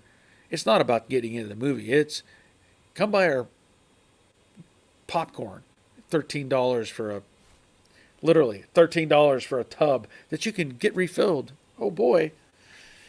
And I'm a sucker for it. I'll do it. I'll get the number one combo. I haven't been to the movies in probably 2 years, but I'll get the big tub of popcorn and the big cherry Coke, and I can make sure I refill that popcorn. And between my wife and I'll eat all of it. Leonard and Barry, I had to cut apart the front bumper frame to get rid of rust. What a job. Oh, yay. That's not fun. That's not fun at all. Sorry to hear that. Rick, Jessie Combs. Okay. She was originally the host of All Girls Garage. Okay. So I don't know if she had left the show or not, but she's the one that was killed out in the Salt Flats. Thank you, Rick. Appreciate that. You're getting all the bells tonight. She was also on Mythbusters, I believe. I think she did some specials on there. I think. And the show is it's in Massachusetts, is where your car show is. Okay. Leonard, they showed Center Punch set I've been trying to find on their show. Oh, okay. Lightning Rod is saying, Crash Rod, I worked in a driving concession stand. What a crazy job. Free food and movies, though. Well, yeah. Another free. Bob, the girl you were thinking about, was Jessie Combs, 39 years old. Yep, and she was quite the woman in the sport in the racing world. Pretty impressive resume. Just unfortunate we lost her. Um, Scott Herbert, I believe all girls' garage originals were Faye Christie Lee and the late Sherry. Oh, says yes, Jerry, not Sherry. Okay. Yeah, I don't. Like I said, I never watched that anyway. So I mean, I just don't know. I just don't know. Um, there was something else. Oh, since you're talking about worked at concession stand and different things, um, it just so happens I've talked about it before where I have been doing deliveries for Uber Eats at night, and I may just not do that anymore, just because it's pretty risky as far as it goes. I've been seeing lots of car crashes and the return is not very good on that. So my wife suggested there's a local. Now get this. There's a local florist, right? And they're looking for delivery drivers. And she said, "Why don't you go talk to them, see if they could, maybe they can offer you a job." And I was like, "Well, okay." I was out today getting some things, and I stopped by that place, and it's a pretty busy place. And I walked in, and I start talking and tell them, "Hey, I'm interested in, um, I hear you need some drivers." And they were like, "Oh yeah, we do." I said, "Okay, how does that work?" And they said, "Well, it's every other week. So obviously it's a part-time position. They don't want to do full-time. I understand that." And they said it's part-time or every other week. And they said you have to be available for all holidays except for Christmas and Thanksgiving. And I was like, okay. And then they said, I said, "Well, what are the hours?" And they said, "Well, Saturdays usually it could be from 9 in the morning to 1 o'clock, 3 hours, 3-4 hours, or it could be all day. It could be wide open. So we need you to be available all day." Like, okay. And then they said, I forget what else they said, but they were implying, that it could be take up a lot of time, blah blah blah. I said, "Well, let's just tell me what are you going to pay?" Right? They're having trouble finding drivers. I said, "What are you going to pay?" They said $10 an hour. I was like, "Let me think about that. I'll get back with you." I walked out the door. I was like, I'm not going to be delivering flowers for $10 an hour. Sorry. Just not going to happen. Just not going to happen. Let's see. Rick says Jesse Combs filled in on Mythbusters when one of the other hosts was on maternity leave. That's right. That's right. Walter, she got her start on Power Nation with Joe Elmore, I think. Not totally sure. Yeah, I don't know either. Leonard, glad you're giving that up. Too many here are getting stiffed. Yeah. Yeah, it's becoming crazy with how the return is. Like, if I do a delivery, it's got to be $1 per mile. So if I'm delivering whatever food, if it's 7 miles, I expect to be paid $7. I think it's fair enough. I have to go to the restaurant, pick up the food, and drive it, wherever, drop it off. Okay. Well, if you do the math and everything times out right, you could do that in about 10 to 15 minutes. That $7 adds up pretty quick. And then if I do one that's 10 miles or 12 or whatever. But I've been getting alerts saying, "We want you to drive 17 miles for $7. And I'm like, who's going to accept that? 17 miles for $7. Yeah, no, not going to do that. But that's kind of the notices I've been getting on my app is we want you to drive a long distance and pay you nothing to do it. Like, it's just not worth it. It's just not worth it. Even if it's a short trip, like I said, it might be 5 miles and we'll pay you $2. I'm not even going to start my car for $2. Sorry, not going to happen. And that's what it's been doing. It's just been nosediving. So really, really frustrated with it. Rick, original All Girls Garage was Christy Lee, Jesse Combs, and Bogey. Okay. Um, Robert says, I'm assuming that's $10 an hour and you provided the vehicle as well, I bet. I didn't even ask. I didn't even ask. I don't even care if it's their vehicle. I'm not going to, if you can't find people to work and you're offering $10 an hour, I think I know what the problem is. Really. Because you think about it, there's labor involved too. It's not just driving. They're going to want you to grab this stuff, load it up in the vehicle, even if it's their vehicle. Load it up, make sure it's carefully put in, take it to the location, unload it. If it's a big wedding, you might be unloading a whole bunch of stuff, right? There could be a lot of labor involved in that. And $10 an hour? No. No, no, no, no. Not going to do it. Lightning rod, $10 per hour, and you can't eat what you don't deliver. Run, don't walk. Yeah, that's true. You can't eat what you don't deliver. Yeah. Yeah, I mean, honestly, with driving for Uber, I would make 20, $25 an hour to do that. That's what I could make. So if I drove for 3 hours in a night, $75. Hey, that's good money, But yeah, I just no, I'm not going to deliver stuff for $10 an hour. Oh, Pete, I should say, Pete Sky. Hey Barry, how's live, mate? It is good. I'm glad you were here, Pete. I know it's Piet. And when I say Piet, I know it's supposed to be Pete, right? So I'm glad you're here, man. Hope all is well with you. Scott, how about your local parts store maybe getting discount on parts? I should consider that. I just don't know the. I don't know what the requirements are. As far as hourly. So like, if I'm going to do something part time, it's got to be like my schedule. I don't want to be. I've got stuff to do here. I was looking at options for like in the evenings or whatever. But yeah, I'm not gonna be doing. I probably won't be doing part stores. I've been there in advance on the commercial counter, and it's easy enough. These guys load up, take a few things. But I think I asked them.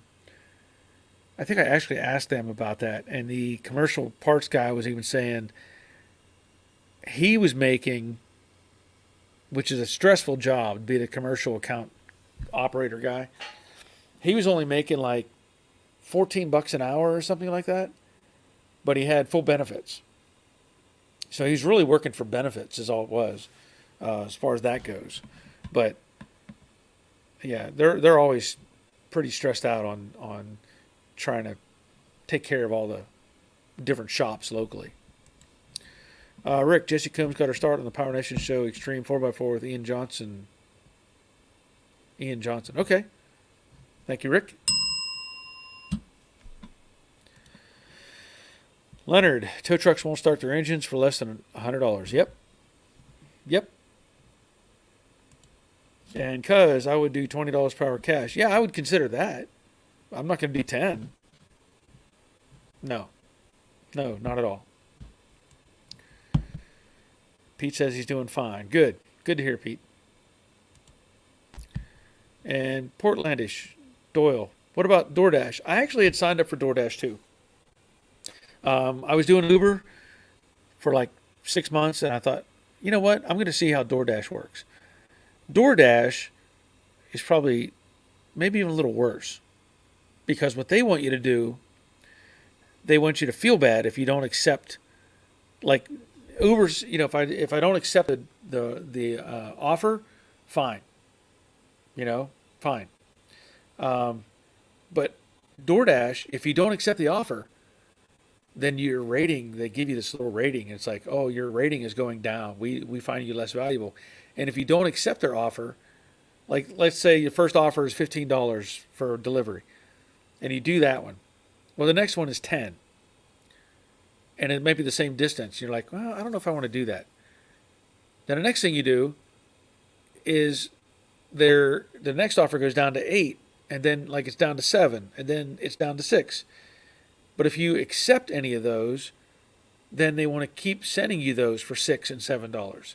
It's almost like a pyramid scheme where it's like, you better accept this or we're going to make you feel bad because you didn't. And secondly, because you accepted that, we're just going to keep on giving you those.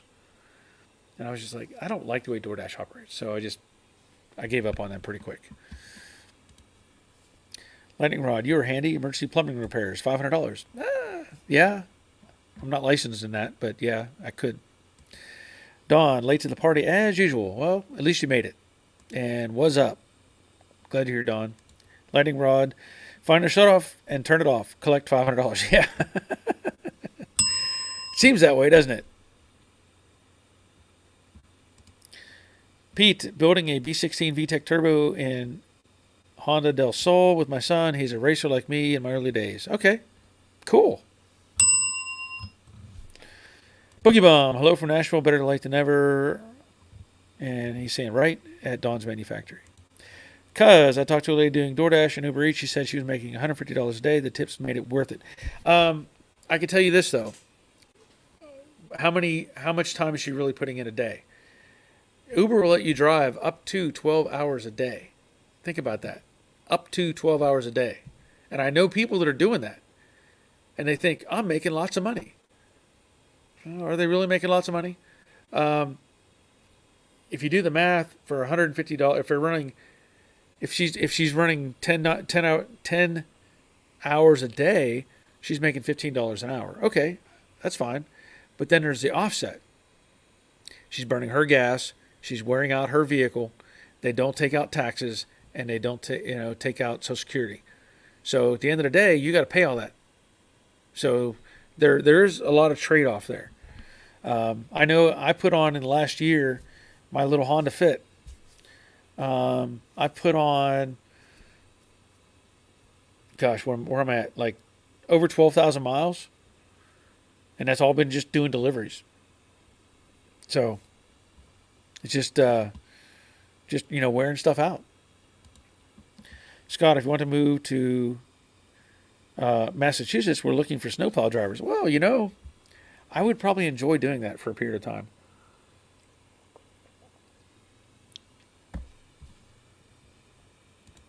Pete, he already got in trouble with the police. Well, that's not a good sign. That's not a good sign. I hope it wasn't too bad. Lightning Rod at Cuz, how was she dressed? Tips? Yeah. Well, that's what the whole idea with DoorDash is. They give you a flat rate, and then they ran into trouble with it because what they were doing was they were collecting like the tips. So people were getting paid. Let's say the offer was $5, and then the customer would tip them $5 on top of that, and then DoorDash would take $2 off of that. So the person was really getting $3. DoorDash got in big trouble for that. So then they changed it, and they said, okay, we're just going to give you the flat rate, period. And then it's up to you to get the tip. Okay. So now it's a matter of, I've done deliveries before where the people just didn't give me any tip. So now you're back to that $5 thing, unless the person feels good about it and says, I'm going to give you another $5. And in some cases, they would give you a cash tip or something like that. But I actually enjoy doing the job, the delivery stuff. I do. I like it. It's like a scavenger hunt. But the way they're paying, it's not worth my time. Because I don't think she was working that many hours. She likes it because she could keep her kid with her and she didn't have to pay daycare to work. Okay. And a lot of it depends on where you live, too. That comes into play a lot. Lightning Rod, not sure Barry's going to wear a thong. Nope. Very unlikely. None that anybody can see anyway. Pete, it was license gone. He has to do things to get it back. I warned him, but young guys. Yeah. I don't know what the rules are over there. I know here in the States, if you're allowed so many points accumulate points, whatever, and then at a certain number, they take your license, and then you have to go to class and tell them you were a bad person and you'll never do it again and all that sort of thing, and then you get it back. They give you your license back. But there's a lot of people over here too that just go, "Hey, just keep my license. I don't care. I'll just keep driving." Unfortunately, that is true. A lot of people do that. And Pete, yep, same here. Yeah, I don't know what I don't know what how each ticket has a certain point value or whatever, so it adds up.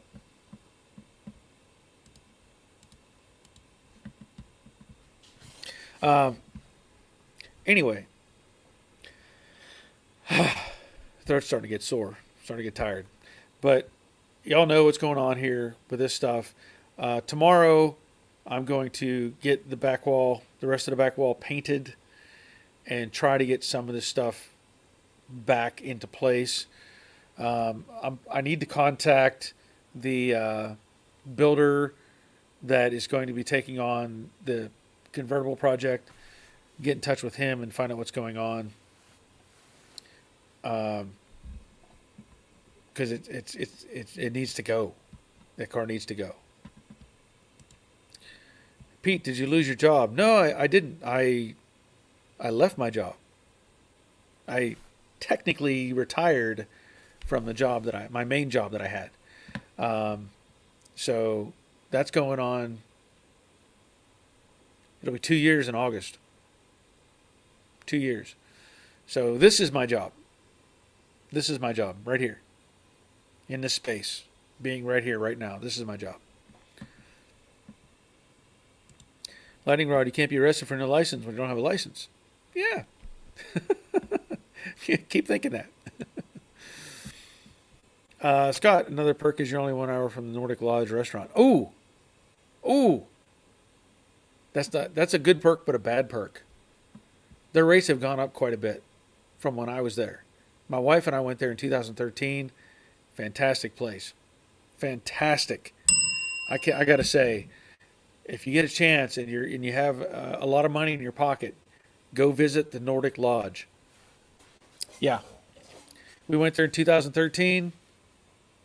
It was amazing. All you can eat. Literally. All you can eat seafood, whatever seafood you can think of. And they also have like all the cuts of beef, steak, homemade desserts, milkshakes. Fantastic place. You have 2 hours to eat as much as you want. I was just reviewing this the other day. I had posted some pictures on my my personal Facebook page and showing a friend of ours about that place.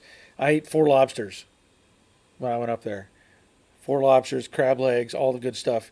And they said that I think the record for lobsters is like some guy ate 13 lobsters or something. So, and at that time, it was, in 2013, I think it was $75 a head to go in there and eat. And now I think it's over 100. And they're only open on Friday, Saturday, and Sunday. And they have like tour buses come in there full of people. It's an amazing place, really. It is. We would love to do it again, but we also went to Warwick. I think Warwick, Rhode Island was a place we visited. What was the other one? I was just looking at these last night at these places. Where was that? I got to think of where that was. Warwick was one of them. Let me.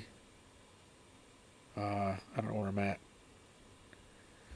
But it just beautiful up there, just beautiful. Let me think what that other place was if I can find it.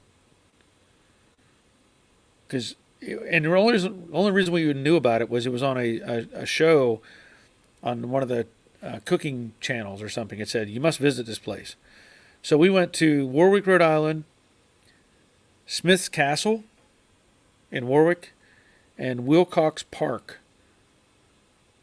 is where we went. Because like I was saying, there's a photo from um, 2013, one of the lobsters. Just an amazing place. If you get a chance, go up there. Pete says he's laughing. You are not insured. Oh yes, I am. I have insurance. I have insurance. Bigfoot says hi. Glad you're here, Bigfoot. And Pete says retired. Nice. Yep. Lighting Rod Shop's looking good. Always enjoy these Monday night live streams. Good. I'm hoping I get everything done. I mean, I really. I was really frustrated today. There's a lot of things, like I said, there's a lot of things on my mind with family and stuff going on with my brother's situation. Anyway, so there's a lot on my mind, and I was just out here. I'm tripping over stuff, trying to get the walls up or the panels up, and it's just been okay. Get it done. Put stuff back, and I've got to purge. I've got to purge stuff and get it out of here. Make it better. Nordic Lodge, is that like Burger King? Yeah, it's just like Burger King. It's exactly like Burger King. Only the food is real. It's fresh. And it comes from the ocean. So, other than that, it's almost exactly like Burger King. Bigfoot, how are you doing today? I'm doing good. I mean, it's doing good. Pete, it's 2:30 in the morning here. I got to go to bed very quickly. I have holiday this week. See you, mate. Okay, glad you're here, Pete. Glad you're here. I'm doing this again on Thursday, by the way. 3:00 my time.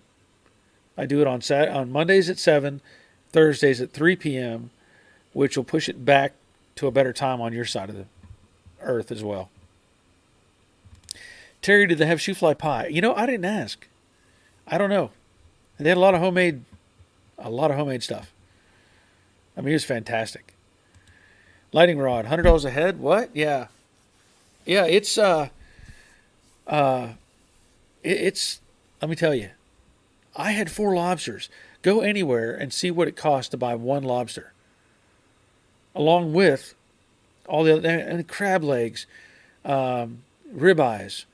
I think they had filet mignon and all porterhouse, all the cuts of meat. I mean, it was just look them up. Look up Nordic Lodge. Look them up. You'll see. Bob, I got to run Bear, but I really want to see them Dynacord hood hinges. I want to say them Dynacord hood hinges are 100% tops. I love this my hood finally looks good. Good night all. Good. Yes, Dynacord hood hinges. Sounds like a plan. I love those things. Much better than the factory ones. Iggy's Clam Shack. Have not been to that. We did go to somewhere in Warwick, I think is where we went. We had clam cakes on some sort of pier like dock thing. We had clam cakes. Maybe that was it. I don't know. But it was somebody told me go get clam cakes. And so that's what we got. Julian Sanchez, hello, greetings from Argentina. Greetings to you. Glad you're here. Argentina, that's awesome. Michael, Warwick, Rhode Island is where I live. Oh, well, we were there 13 years ago, or 2013, 9 years ago. Beautiful place. Beautiful place, I must say. I know I took... Let me back this up one step here.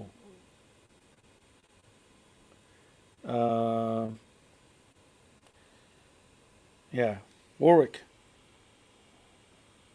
Downtown Warwick, Rhode Island, I think. And Wickford. We were in Wickford. But again, I don't remember the name of all the... But I know the restaurant I went to had clam cakes. That much I know. And they were amazing. And Wilcox Park in Westerly, Rhode Island.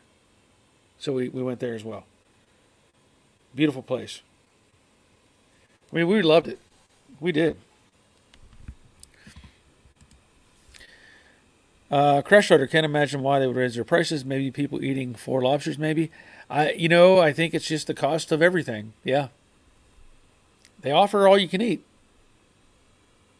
Like I said, I think at that time it was $75, but they've gone up. They have more and more people showing up at that place every weekend. Lightning rod. When it comes to family and projects, you are never done. Trust me, you are not alone. Yeah. Well, it's kind of complicated. It's just complicated right now. It's complicated. I talked about it on my Patreon page, and just not worth discussing at this point. Robert, it's like Burger King without having stinky burps the rest of the day. Well, yeah, sort of. Yeah, I can tell you this. I don't even, if and when I ever go to Burger King, it's only for like their chicken sandwich. That's all I would get. It's that long chicken sandwich, whatever. That's the only thing I would get from Burger King anyway. Michael, most likely it was Iggy's Oakland Beach. Yeah, I don't know. Again, I can't tell you what it was. I just know we had clam cakes. It was some little hole in the wall place. There was like a pier or boardwalk type of area, and it was there. That's all I know. But they were amazing. They were definitely amazing. So, shout out to the Nordic Lodge. Look them up online, and you can get an idea what I'm talking about. It's one of those things, they advertise on those cooking shows like or whatever restaurant shows, whatever. What do you go to this place and have try this, or go to this place and try that? And that's the only reason we saw it, and we were like, let's go do a weekend of it. So we did. Dawn, what pressure do you have your paint gun set to? That's a good question. I don't know I think for paint, I'm probably around 28 to 30 psi if I remember. I know I'm higher on clear coat. Um, I kind of do it to where it feels good. Like I adjust it to where I like my spray pattern. So I don't really pay attention to the exact number. I know based on my data sheets that I have, it'll tell me, um, like my PPG information sheets. I have my black book where I have print offs of my different stuff like epoxy.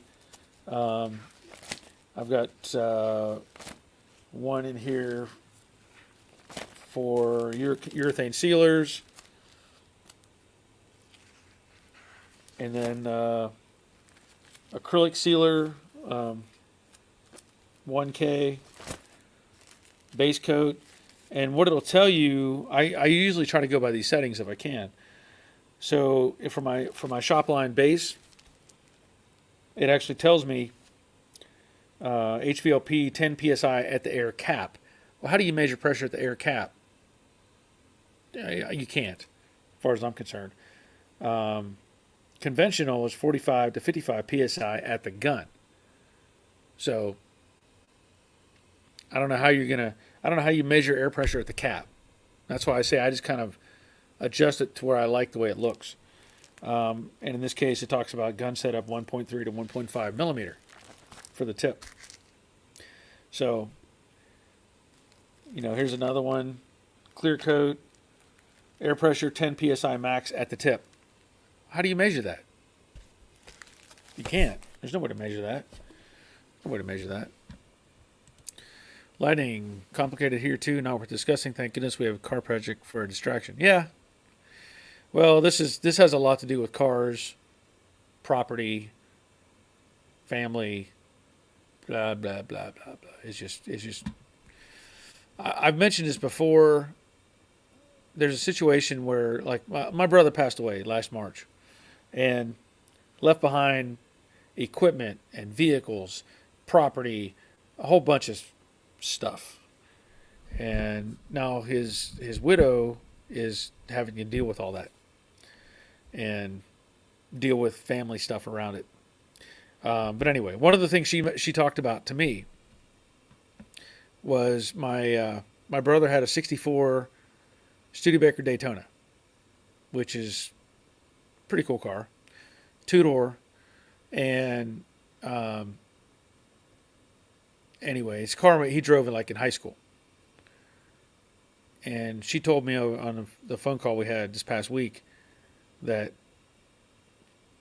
I kind of had a feeling she was going to say this anyway, that if I want the car, I can have it.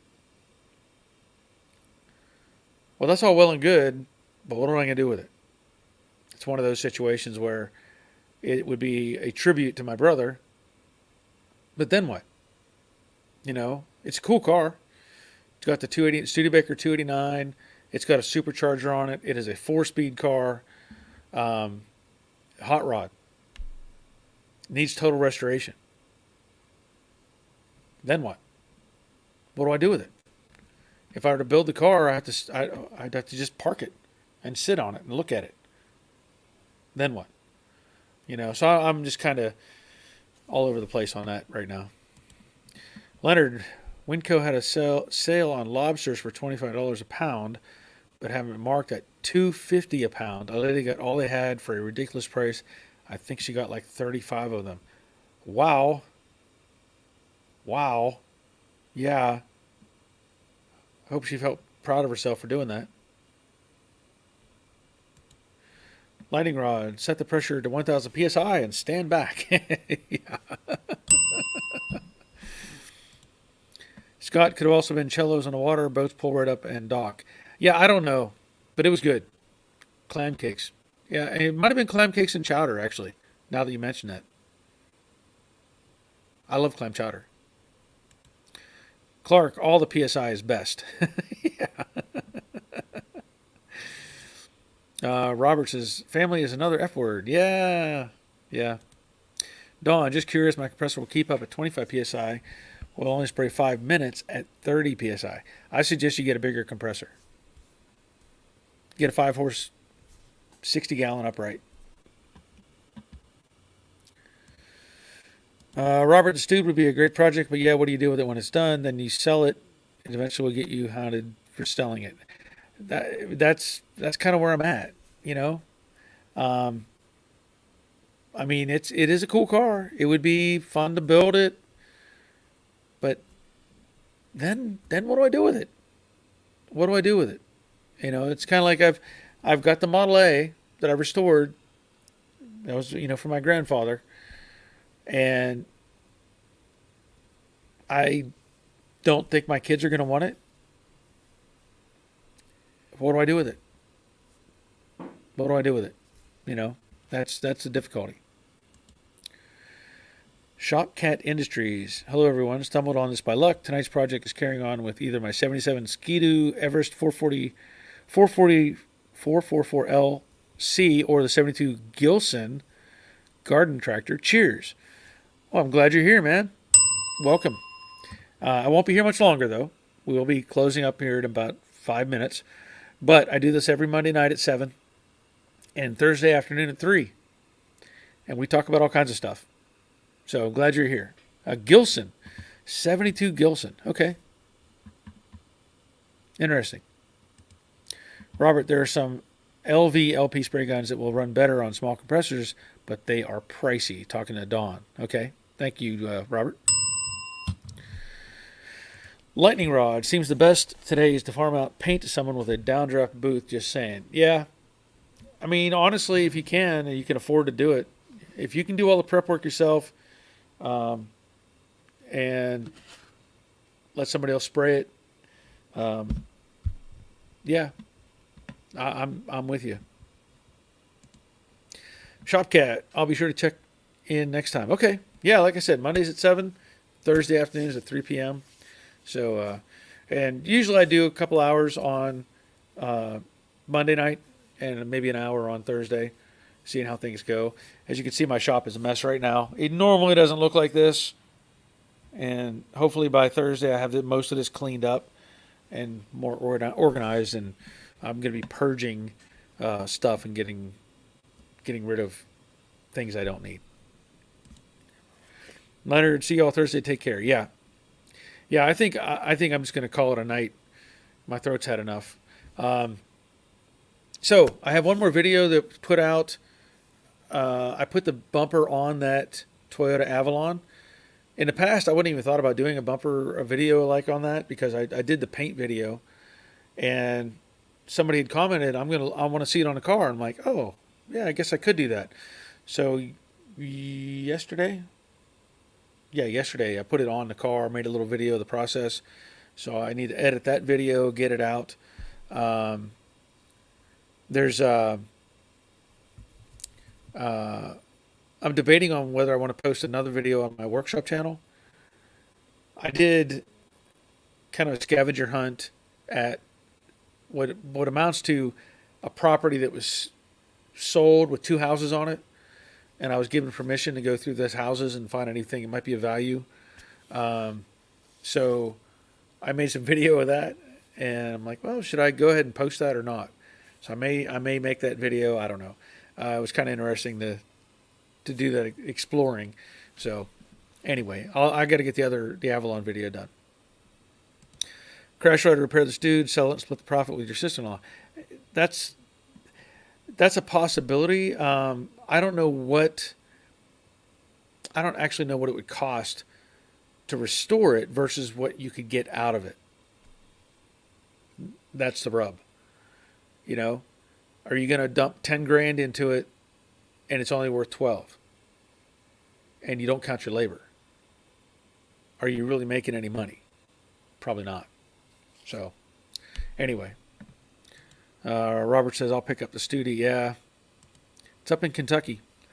Raleigh, can I have the convertible? If up to me, it'd be sitting on the curb right now.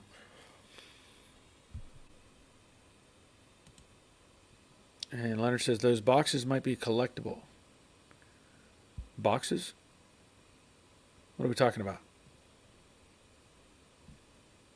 Not sure what you're talking about, Leonard. Boxes. You lost me.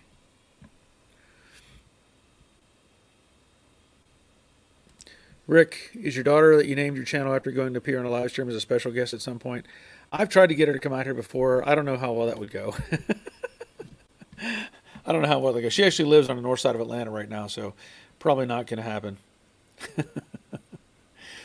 Anyway, all right, I'm going to call it a night. We'll be back here on Thursday at 3. I don't know why I'm having that Wi-Fi signal. Hope there was no problems with the broadcast tonight. But I want to thank you all for being here. And until next time, take care of yourselves. See ya.